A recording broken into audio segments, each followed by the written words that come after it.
Story RH, the podcast that makes a long story short. Welcome to all. History is made of stories.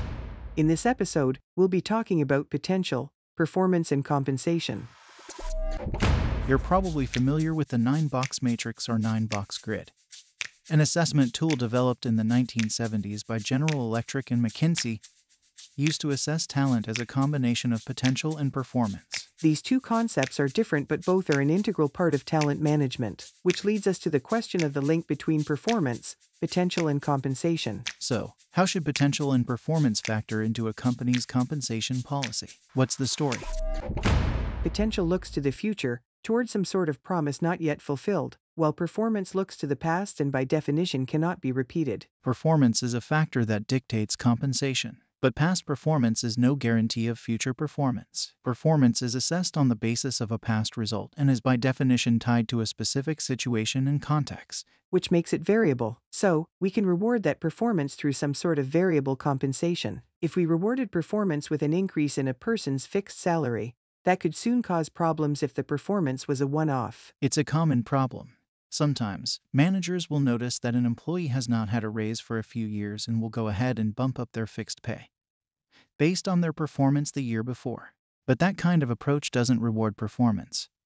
It rewards seniority or length of service. It stands to reason that performance should be rewarded through variable compensation, because the performance itself is variable. A team variable for team performance, an individual variable for individual performance. But what about potential? As we said, it's contingent on some future outcome, not a past result. So, if we follow the same line of thinking we mentioned for performance, then we can't reward potential with a variable bonus. That's right. At the end of the day, what does potential mean? It means you can do better, either in your current job or by taking on more responsibility. But the level of responsibility linked to your current job is what determines your pay grade, based on a job evaluation process like the Hay method. So, if I'm promoted to a more senior position based on my potential, I'll reach a new pay grade and my basic salary will go up. Because the promotion means you're taking on more responsibility, which raises the bar in terms of the expected outcome or result. So, your fixed salary goes up accordingly. But what if I don't get promoted and I stay in the same pay grade? Does that mean I won't get paid for my potential? No, you will. There's a minimum and maximum for each grade. Between the two, there's a sliding scale that dictates what a person is paid within that particular grade.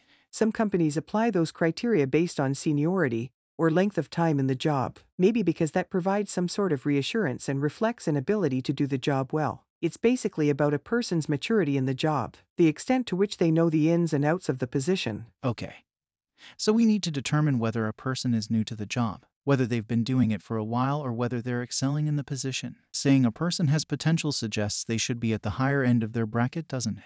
Performance is rewarded by variable compensation and potential dictates a person's position within their particular pay grade. If that potential allows a person to take on more responsibility, that will lead to promotion and a higher fixed salary. But what happens when someone achieves a given level of performance year after year? They regularly receive bonuses, which is fine, but that doesn't affect their fixed pay. When a person consistently performs well in their job, that could be a sign they have the potential to take on more responsibility at a higher pay grade, which will bump up their base salary. It doesn't always work out that way, of course. You need to take into account the context of their performance and how consistent it is. In other words, consistent performance could warrant a higher base salary. So, it really comes down to talent management. We're not rewarding performance, which is inherently variable, with fixed compensation. We're rewarding consistent performance, which reflects an individual's ability to fulfill potential, leading to promotion. To recap, we reward performance, which is variable, with variable compensation. Potential, on the other hand,